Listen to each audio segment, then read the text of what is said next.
well on her way out. In the gray pre-dawn of the following morning, she resumed her clearing. She was working in the far western corner of the main room, pushing the accumulated sand toward the door, when the board she was using struck something beneath the surface layer of fine silt that produced a sound unlike the hollow thud of the plank floor. It was a dull, dense metallic ring, the sound of iron. Nora stopped. She set the board aside and knelt in the sand, using her hands to brush the loose material away in widening circles from the spot where she had struck. What emerged, slowly and unmistakably, was the corner of a flat iron plate set flush with the surrounding planking, nearly invisible beneath the sand and grime. She brushed further, following the edge, revealing a rectangle of heavy iron approximately 2 feet wide and 3 feet long, set into the floor without visible seam or hinge from above.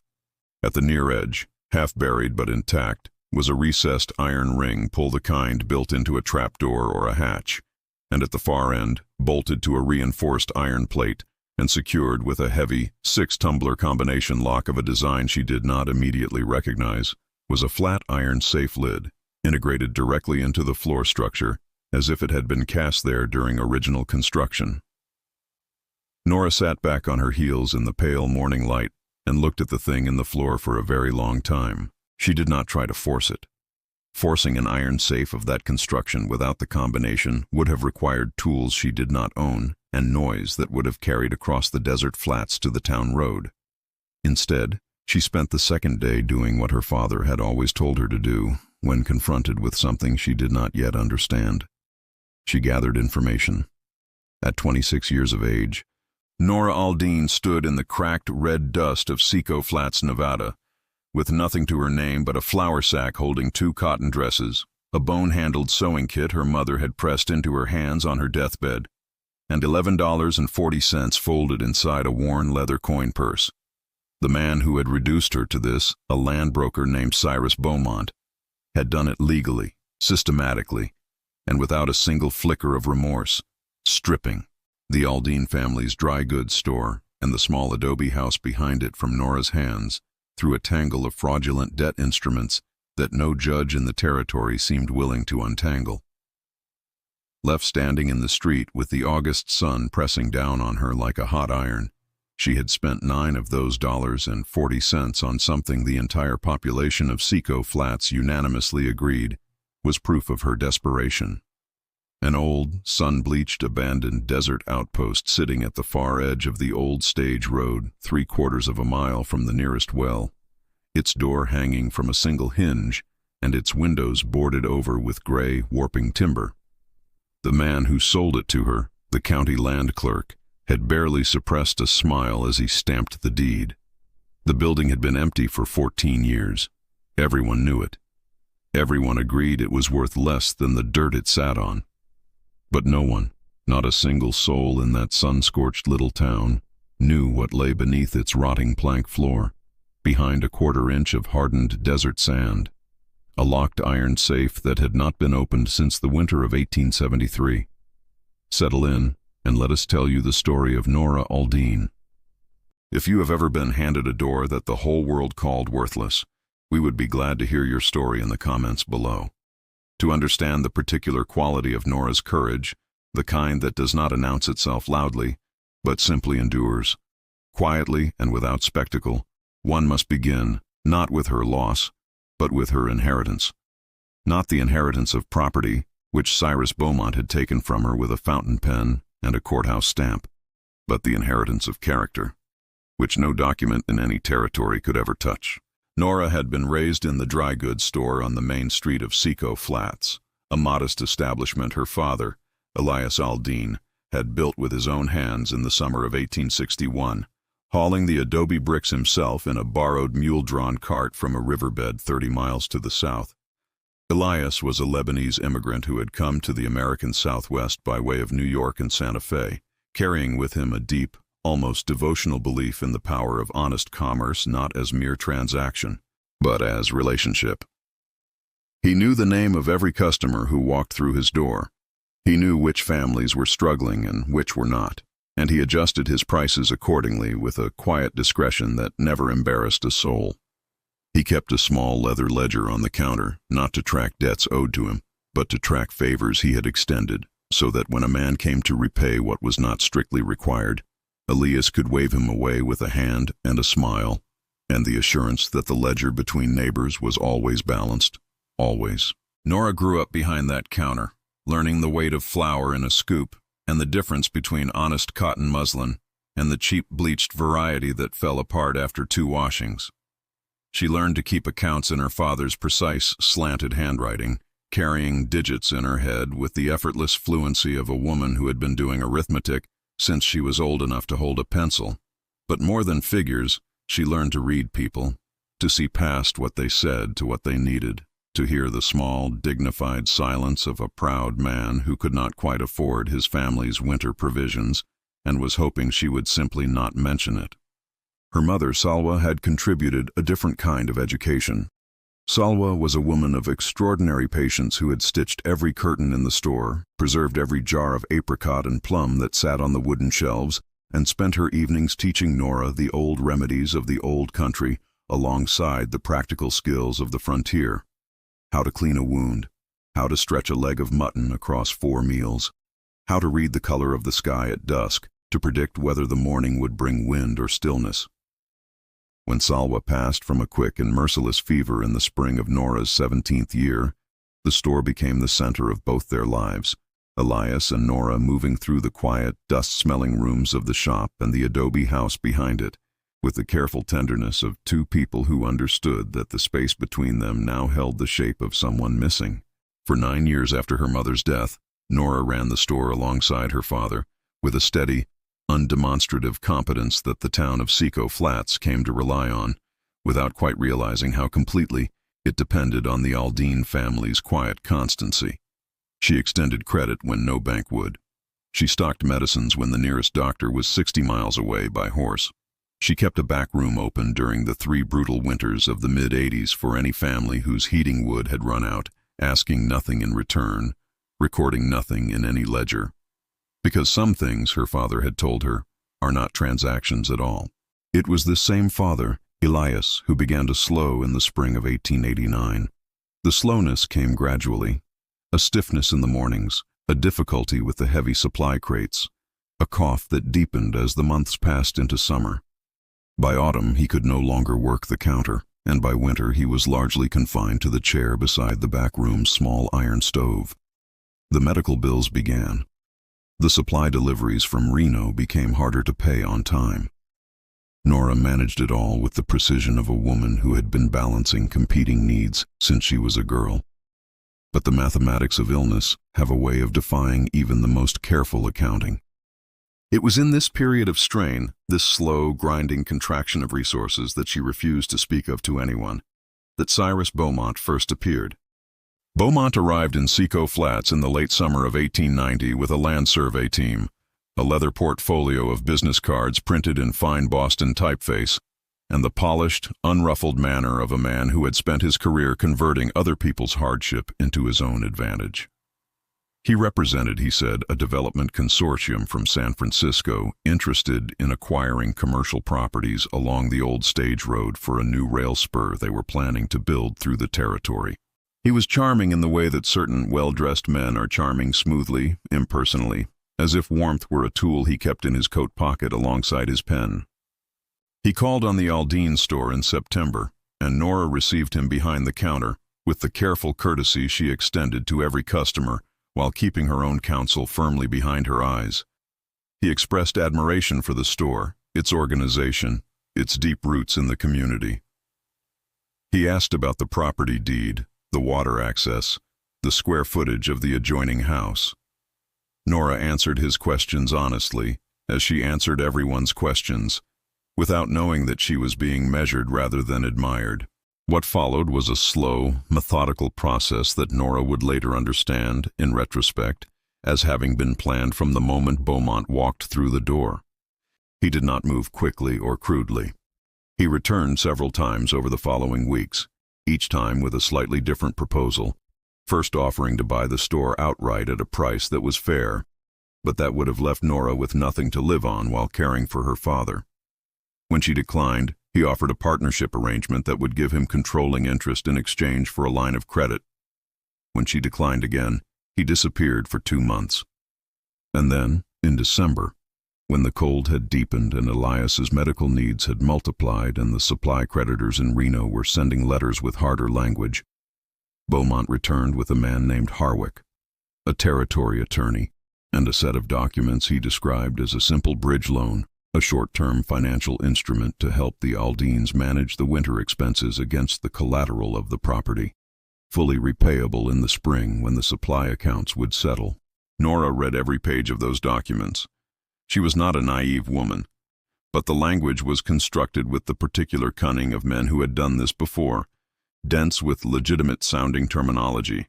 The toxic clause buried in the penultimate page beneath a thicket of standard boilerplate so ordinary it seemed impossible that anything sinister could live inside it. The clause in question stipulated that in the event of any payment being late by more than 30 days, the entire principal, plus a compounding penalty interest, became immediately due in full. And because Beaumont controlled the bank account through which the payments were to be made, he had the quiet ability to ensure that a payment arrived one day late, which was precisely what happened in March of 1891. 2 weeks after Elias Aldine died peacefully in his chair beside the backroom stove. Nora was still in the early, stunned haze of grief when Harwick arrived with the default notice. She had $11.40 to her name and a deed that now bore Cyrus Beaumont's signature. The store shelves were cleared by Beaumont's hired men within a week. The counter her father had built by hand, the curtains her mother had sewn, the small iron stove that still held the warmth of the last fire her father had ever lit.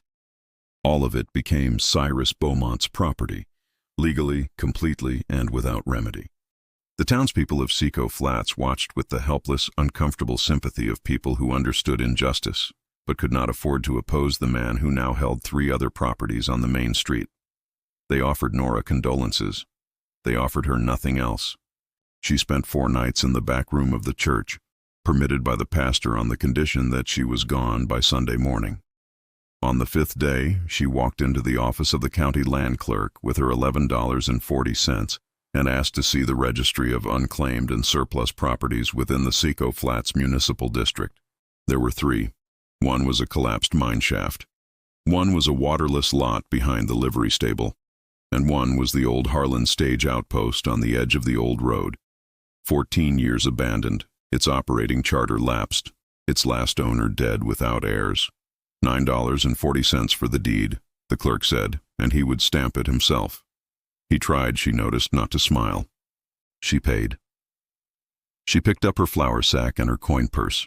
She walked the 3/4 of a mile from the main street to the end of the old stage road, stepping through the scrub juniper and dry grama grass while the late afternoon heat rose in visible waves from the red desert floor. The outpost was worse than she had prepared herself for. It had been a relay station in the days of the Butterfield Overland Mail, one of dozens of small adobe and timber structures built along the stage routes to provide fresh horses, water, and a brief shelter to drivers and passengers crossing the Nevada and Arizona territories. The building was rectangular and low, a single large room with a narrow side room that had once served as a sleeping quarters for the station keeper. The adobe walls were largely intact, which was the only structural mercy available. The roof, however, had partially collapsed on the eastern side, allowing 14 years of desert rain and wind-blown sand to accumulate in a shallow drift across the plank floor. The door hung at a defeated angle on its single remaining hinge. The 2 window openings had been boarded over with rough timber that had dried and warped away from the nails in the heat, admitting thin, bright slivers of afternoon light that cut across the sandy interior like pale blades. Nora stood in the doorway for a long moment, holding the deed, looking at the interior with the particular eyes her father had given her. Not the eyes that saw what something was, but the eyes that saw what it could become. She set her flour sack on the cleanest section of the floor she could find, turned back to the door, and began methodically pressing the hinge pins back into their sockets with a flat stone from the yard outside. The door, once straightened, was thick and solid, a good sign. The walls, when she pressed her hand against the interior plaster, were cool and dense.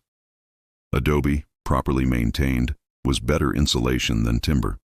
The collapsed eastern section of the... She walked back into Seco Flats in the late morning, ignoring the glances that followed her, the appraisals of the curious, the averted eyes of the uncomfortable, the openly contemptuous expression of a man named Del Pruitt, who worked for Beaumont's property office and who called across the street to ask if she had moved into the Lizard's summer home yet. She did not answer him. She went to the post office, which doubled as the territory's small archive of public records, and asked the postmistress, a tall woman named Bernadine Oates, who had always treated Nora with straightforward respect, if she could look at the historical registry of the Harlan Stage Outpost and any associated records. Bernadine produced 3 folders without comment and set them on the counter. The outpost had been built in 1858 and operated as a Butterfield relay station until the stage route was resurveyed in 1872, after which it had been sold by the Overland Mail Company to a private individual named Samuel Creel, a former express company agent who had operated it for 1 year as a private freight depot before the property lapsed into county surplus, following his disappearance in the winter of 1873. Nora read that sentence twice. Creel's disappearance in 1873 had, according to a brief notation in the county sheriff's log included in the file, been investigated and closed as a probable voluntary departure. The notation read simply, "No evidence of foul play. Subject believed to have left the territory." But clipped to the back of the sheriff's log was something that made the hair on the back of Nora's neck rise in the cool shade of the post office. A single page torn from what appeared to be a private letter, written in a cramped, urgent hand, and addressed to the Seco Flats Sheriff's Office, but apparently never formally filed. The page read, in part, that the writer had witnessed Samuel Creel, in the days before his disappearance, receiving a large locked strongbox delivered by private courier from the Nevada Territorial Bank in Carson City, and that Creel had told the writer, whose name was not visible, the signature having been torn away, that the box contained something belonging to every family in this valley that certain men in this town do not want found. Nora folded the page carefully and asked Bernadine if she might borrow the folder for the evening. Bernadine looked at her over the top of her spectacles for a moment, then slid the entire stack across the counter without a word. That night, by the light of a small fire built in the outpost's intact stone hearth, Nora read every document in the 3 folders with the same careful attention she had once given to Cyrus Beaumont's fraudulent loan papers. And as she read, a picture assembled itself in her mind with the slow, inevitable clarity of a photograph developing in a darkroom tray. Samuel Creel had not been merely a freight agent.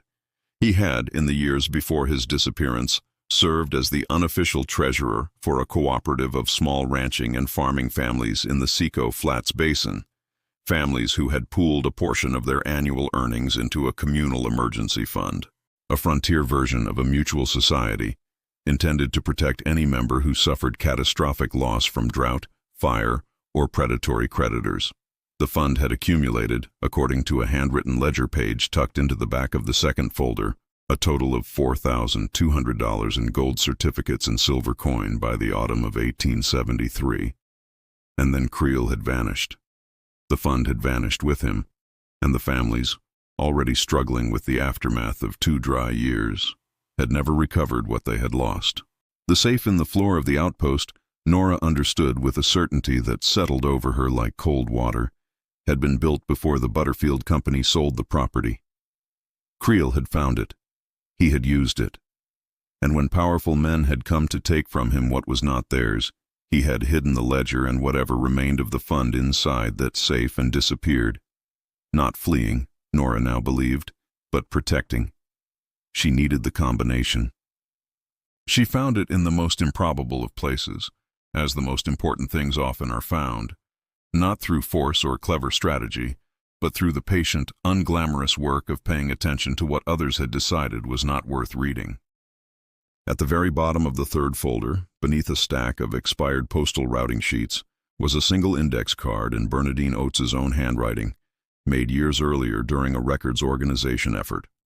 It read, Creel, personal effects surrendered to County 1874, 1 year after disappearance per statute. Contents, 1 coat, 1 tobacco tin, 1 Bible, KJV, 1 folded paper. Paper, Appears to be mechanical notation, numbers and letters, no clear purpose. File WFX, Box 14, Lower Archive. Nora returned to the post office the following morning before it officially opened and knocked on Bernadine's back door. Bernadine opened it in her dressing gown, took one look at Nora's expression, and turned to lead her to the archive without asking a single question. Box 14 was on the lowest shelf, beneath 2 boxes of defunct property surveys. Inside, wrapped in a square of brown paper, was a slim, water-stained Bible with a cracked spine. Inside the front cover, written in the same cramped, urgent hand as the torn letter page, was a sequence of letters and numbers. R14, L7, R31, L22.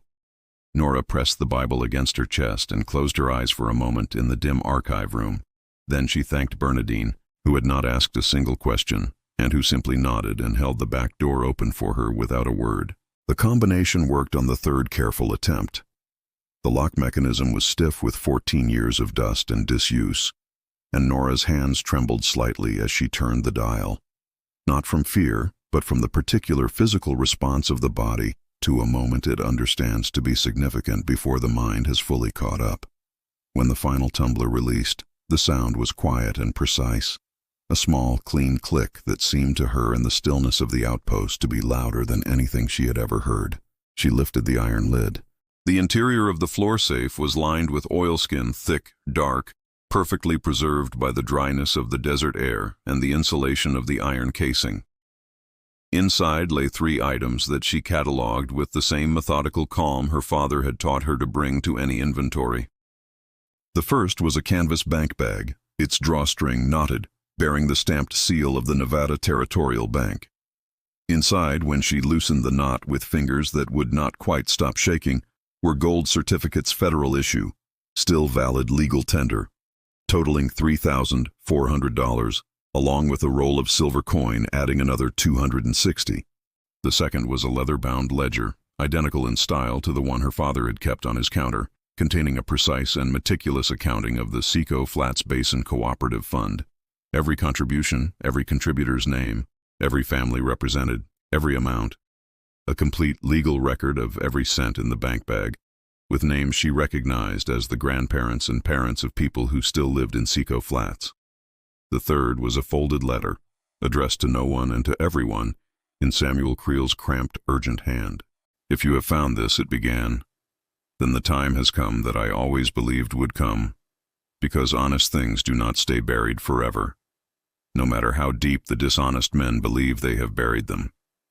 This money belongs to the families whose names are in the ledger beside it. It belongs to their children if they are gone. I could not let it be taken. I could not let them win.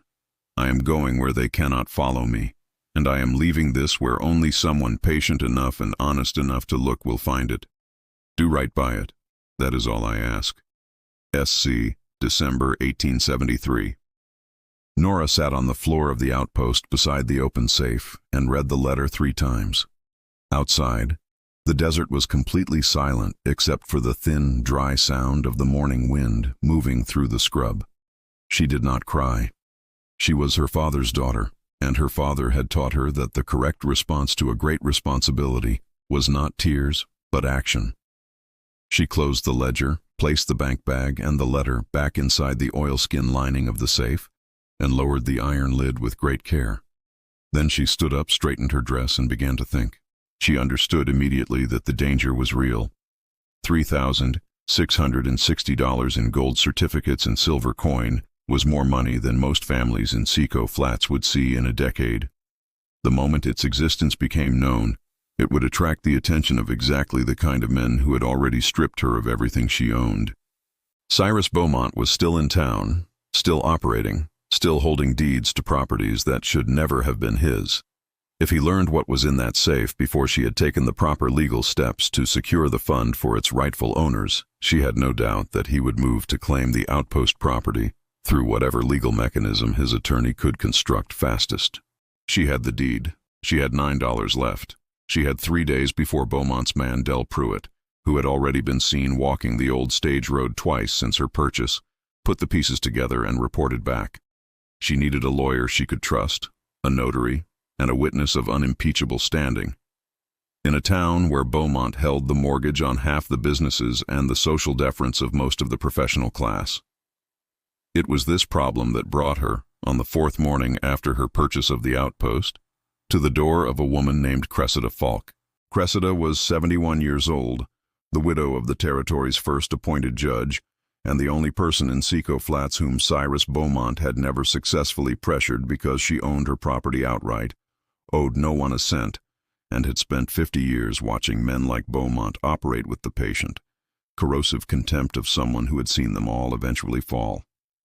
She was also the only person in town, Nora had reason to believe, who had known Samuel Creel personally, because her name appeared 3 times in Creel's cooperative ledger, beside her late husband's contributions, in the careful accounting of a man who had trusted her enough to write her name down. Cressida opened her door at 7 in the morning, looked at Nora standing on her step with the folder of records and the Bible under her arm, and said, "Come in. I have been waiting for someone to come with that look on their face for about 20 years." She listened to everything. She asked 4 precise questions. She put on her good dress, called for her neighbor's son to hitch her buggy, and by 9 o'clock she and Nora were on the road to the county seat. By the time Cyrus Beaumont received word, through Del Pruitt, who had gone to the outpost on the 5th morning and found it empty and the floor safe standing open and clean, the documents had already been filed. Cressida Falk's attorney, a methodical man named Orrin Schultz, who had no debt to Beaumont and no fear of him, had filed the cooperative fund's legal restoration with the county court, with Nora Aldine named as the discoverer and trustee of the returned assets. The ledger was certified by the court notary. The names of the original contributing families, 27 of them, with living descendants in every case, were formally notified by letter, their claims confirmed against the original accounting with the scrupulous precision of a man who understood that this document would be challenged and had prepared accordingly. Beaumont arrived at the county courthouse on the 2nd day, with Harwick and 2 other attorneys and a great deal of barely controlled fury, to argue that the safe and its contents constituted property of the outpost, and therefore, as a prior creditor with claims against the territory's abandoned property registry, belonged to him. The judge, not one of the men whose goodwill Beaumont had cultivated in Seco Flats, but a circuit court judge from Elko who had traveled 4 hours for the hearing and who had reviewed Orrin Schultz's filing with evident thoroughness, denied the claim in 11 minutes. The cooperative fund, the judge ruled, was a private trust, not property of the outpost. Samuel Creel's letter constituted clear testamentary intent. The ledger established irrefutable ownership. Nora Aldine's deed to the outpost was valid and unchallenged, and the fund would be returned to the named families and their descendants within 60 days. As for Cyrus Beaumont himself, it was not the judge but the clerks and the attorneys, and eventually the county commissioners who, in the weeks following the hearing, began to take a closer look at the documentation behind Beaumont's property acquisitions in the Seco Flats Basin, a scrutiny that had been quietly requested by Cressida Falk's attorney in a separate filing that had received less attention than the fund restoration, but that would prove, over the following months, to have teeth. Beaumont left Seco Flats in November of that year, before the first of the fraudulent foreclosures he had engineered was formally unwound by the court. He did not say goodbye to anyone, because there was no one in Seco Flats who would have wished him well. The restoration of the Seco Flats Basin Cooperative Fund happened on a cold Thursday morning in October, in the main room of the county land office.